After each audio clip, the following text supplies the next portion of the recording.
We ended up buying this for our very first Thanksgiving where we stayed at home rather than traveling, and I wasn't sure if this was going to be a good decision or a really expensive mistake. Hey friends, I'm Simply Jen and I love helping take the guesswork out of everyday decisions, and we're going to look at my thought process on this pellet smoker that we bought for Thanksgiving about a year and a half ago, walk you through my thoughts on it, and stay tuned to the end because you're going to hear the verdict of whether or not we think that it's worth it. So the first question I like to ask kind of in my thought process is, what is this going to do for me and why do I want it? And part of that is because I want to just put the thing in perspective, because we are just inundated with so much crap all day long and things that we need. So I try to think through whether or not it's something that we need, want, or is something trendy that I've just seen everywhere, is kind of where I like to start in the process and then go from there.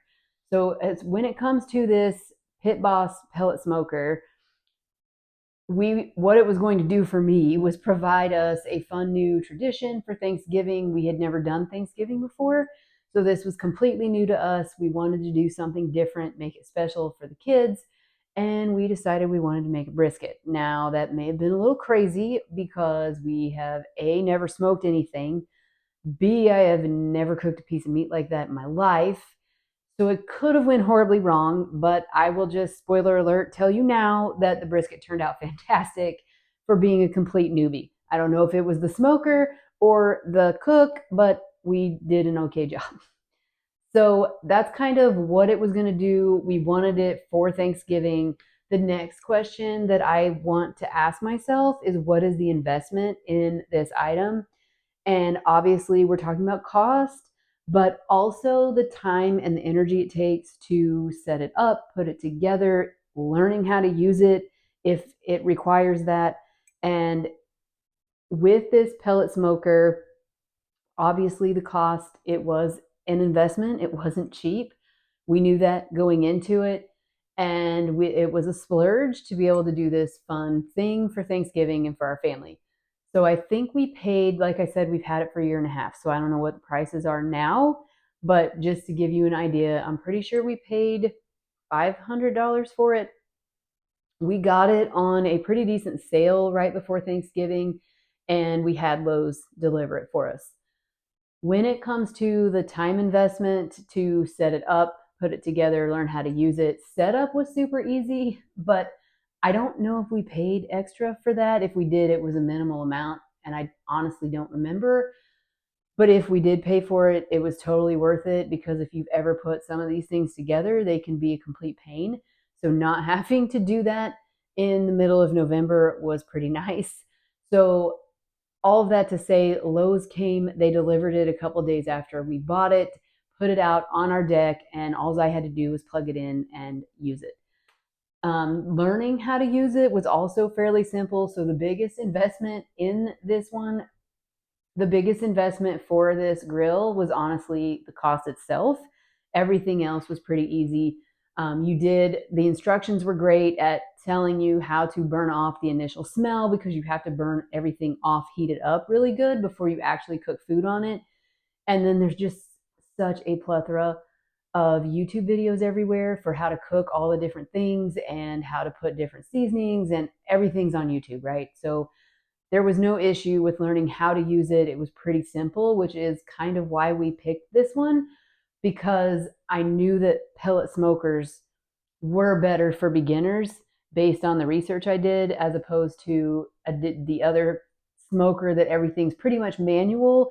So the biggest difference in the manual smoker and this pellet smoker is the pellet smoker plugs in. And so everything is ignited by electricity, and then it keeps and maintains a certain heat level that you set.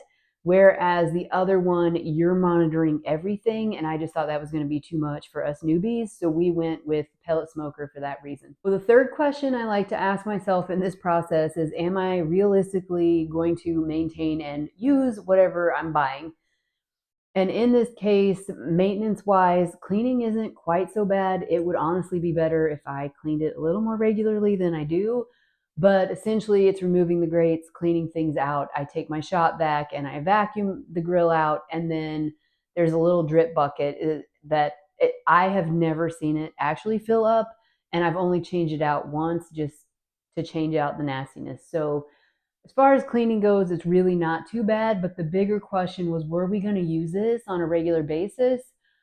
Were we going to smoke meat regularly? Like, we didn't know because we've not tried it before. I wasn't sure what the learning curve was at the time.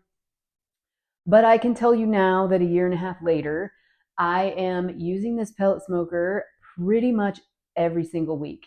And part of the reason for that is because it's not only a smoker, but it also is a grill. So it's a kind of a two-in-one, which is really what drew me to this smoker in particular. I love things that do more than one function. And so when I saw that it could do both, the next question became, can this completely replace the gas grill we already have? Or am I going to have to keep both? And then do I have space for that? So we started off with keeping both of them. Quickly, I realized that though the smoker takes a little bit longer to heat up, in order to be able to grill things, the flavor was so much better using the smoker even as a grill than using the gas grill. So we ended up being able to replace our gas grill. We ended up giving it away, and I just have the smoker, and I use it pretty much every week to grill chicken breast or pork chops. And then we've used it several times to smoke meat, way more than I thought I would. We've done brisket, we've done pork butt, and we recently did some ribs, which were pretty stinking fantastic.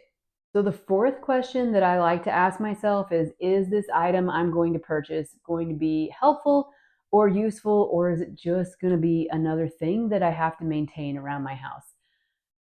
I don't want to have to maintain things that aren't going to be helping me out. And so this one really hits home for me because I don't want crap lying around everywhere if I'm not going to use it and if it's not going to be helpful. So, in the case of this pellet smoker, I've mentioned how often we use it. I think it's super useful and helpful. It reduces the amount of dishes and cleaning I need to do inside when I choose to cook outside. So, that's helpful. And then just reducing the number of grills that I needed because we were able to get rid of the other one. That was super helpful too. So overall, this Pit Boss pellet smoker is totally worth it for us. We love it and use it pretty much every week. If you like these type of honest mom reviews, this one is totally not sponsored. Let's be real, I only have 40 subscribers. So if you like this, hit the like and subscribe button and let me know what I should review next.